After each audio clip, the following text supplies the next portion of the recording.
Sonic 4, the game everyone is talking about. And of course, by everyone, I mean Sonic fans, like myself. It is with us at last, after 16 years of waiting for another decent 2D Sonic game to finally arrive. And before I talk about anything else, I'll make it clear that I have the version on the 360.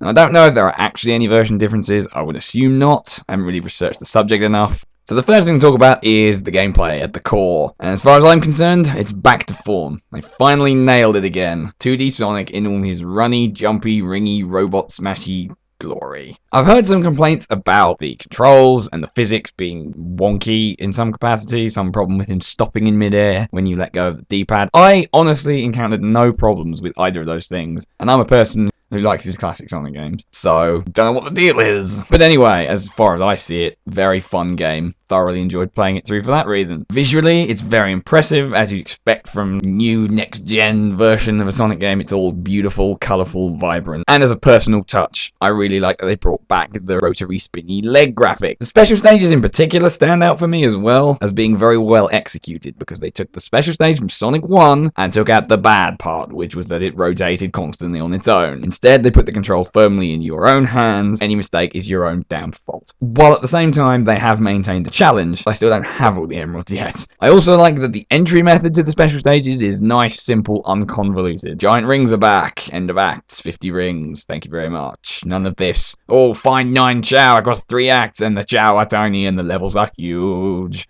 like Sonic Advance 3 would have you do. And that segues nicely into my next point. I was praying for this to happen. Super Sonic in Levels is finally back. Welcome back to breezing through levels. Invincible! Leaping tall buildings and destroying everyone.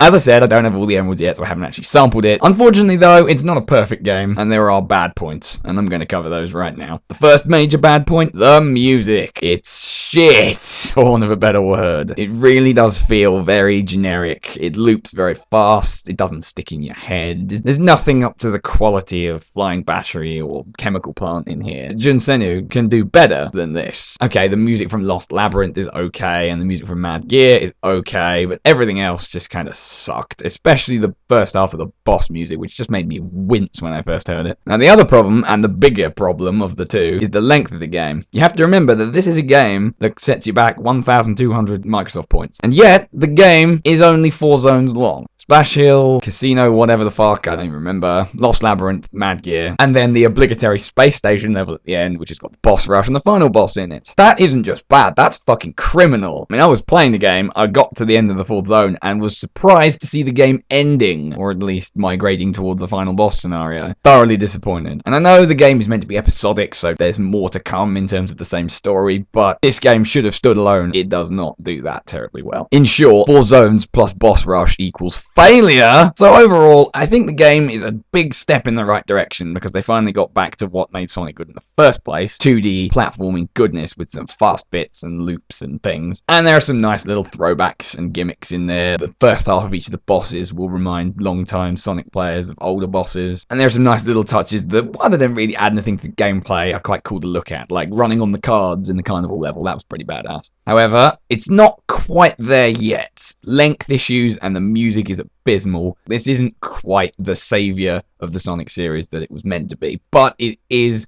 getting there, and I think in the near future we could see Sonic return to form properly. So bring on episode 2!